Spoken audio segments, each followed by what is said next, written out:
Hey guys, welcome back to my channel. So today I'm showing you how I achieve this very simple halo braid or crown braid, and I'm doing this without the need to cornrow my hair. So I'll show you how I achieve this look shortly.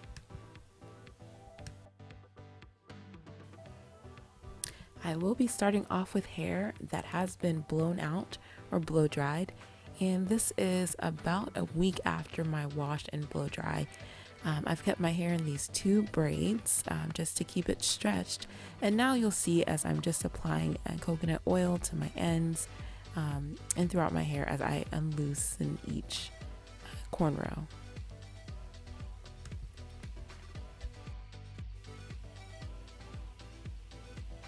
As you can see, I am applying oil to my scalp. This is a mixture of peppermint and tea tree oil, which helps me kind of extend my wash day and keep my scalp from being excessively itchy and uncomfortable.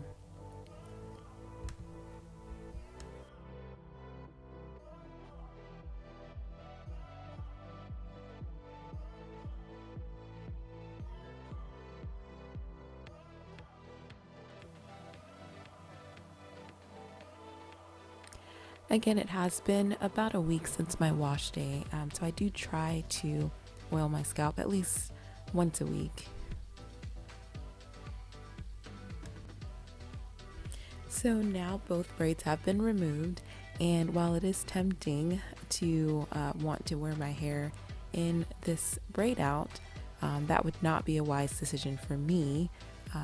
Living here in New Orleans where it's extremely humid, I know that's just asking for a lot of tangles and difficulty managing my hair later. So I won't be wearing this as a braid out, and I will be doing another protective style, which I will show you now.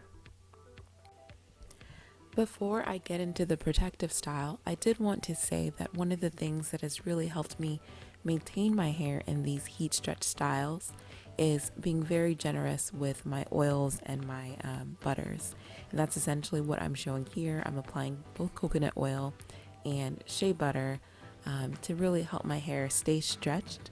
I don't do a lot of water-based products when my hair is heat stretched, just to prevent it from reverting, but instead I'm more generous with the oils and the butters, and that's what I'm showing here.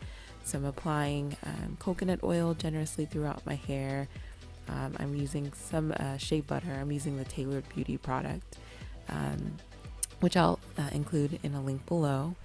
And I'm just sort of brushing my hair in preparation for the next protective style.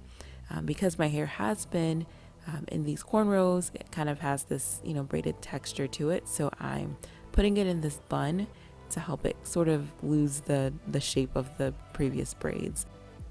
All right, so for this style, the first thing I did was divide half of my hair into smaller sections. So this is one half that I'm now dividing into 3 small sections, and I'm placing each of those sections into small ponytails using these kind of small headbands. It's easier to kind of show you than to explain it, but as you can see, this is now the next section that I'm putting into a small ponytail using a small headband, and then the final section. And those ponytails are kind of low along the base of my skull.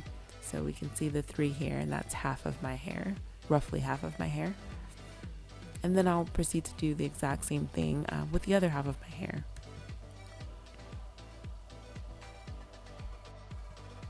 Now, as always, it's important not to make the ponytails too tight. You don't want to put excessive traction on your edges, so just be cognizant of that.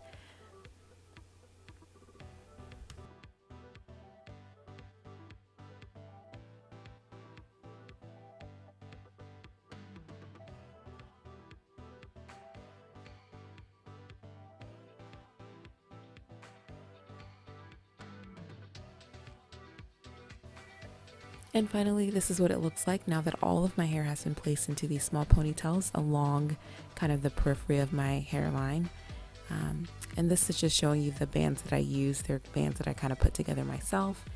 For this next step, I'm starting at the back, and I'm just braiding all of those ponytails together.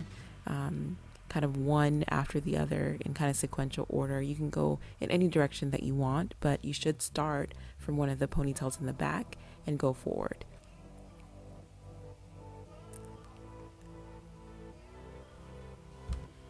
It is a bit difficult to appreciate what I'm doing, but essentially I am braiding a section, and then as the braid continues, I grab the next ponytail and incorporate it into that braid. So this is a really easy way to do a crown braid without actually having to know how to cornrow.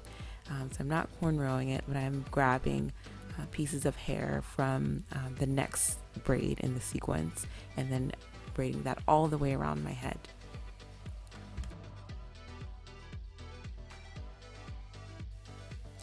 Now this is pretty easy to do, but it did take me a little bit of practice just to get the braid to look smooth and the way I wanted it to look. So just be patient. And then as I get to the end, I just braid the braid all the way down to the end in the normal way.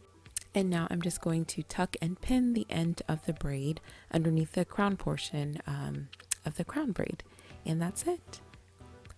Now I usually pair this style with larger earrings, and then for this final step you see me just kind of fluffing the braid out and separating it to make it look a little bit bigger and take up a little bit more space, but that's completely optional.